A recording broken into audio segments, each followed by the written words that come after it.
लागत उ ना आई का रे। सच्ची कहा तारू, वो घूरना ना तो के बेवकूफ बना देले, समझ लू ना।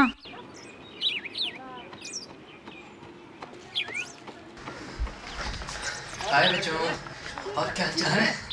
सब ठीक है? अरे वो देखा आ गईले। कहाँ वहाँ? वो देखा हुआ।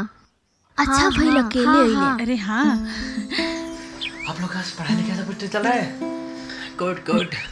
अरे हाँ स्नेहा, देखा लवली, आज अपन दिल के बात ना कहिए दिया ना तो अच्छा ना होई। हमके डर जा लगता। जा जा ना जा जा ना जा ना जा।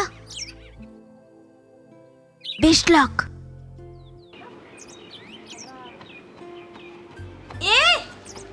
अरे रुका। राजेश राजेश राजेश राजेश। ये क्या कर दारू? अरे राजेश, तू इतने दिन बाद दिखला, कहाँ गेल रहला? पागल होल बाड़ू का? अच्छा ये सब छोड़ा, हमके ना तोसे एक बहुत जरूरी बात करे के बा। हाँ बोलो। I love you. हम तोसे बहुत प्यार करेनी। ये का मजाक है? हाँ ये देखो, मजाक नहीं खे, सच कहा तानी। सुनो देखो, आज के डेट में हम एक पुलिस वाला बने। सच्ची? हाँ। वाह। चुप, हमारा काम है देश सेवा करल, ना कि तोहार। हम तो तुम्हारे देश के नागरिक बानी ना, थोड़ सेवन हमार भी कर लेना।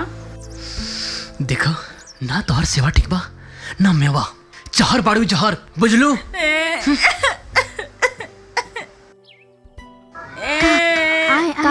का भाई?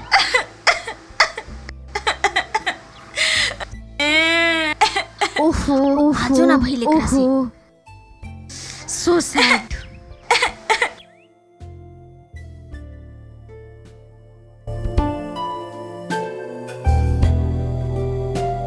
लवली अपन बंसी डलले रहा, एक दिन ये मछली तोहार जाल में जरूर फंसी। हाँ हाँ हाँ हाँ अच्छा, लवली हाँ। ठीक, चला चला हाँ चला हाँ चला।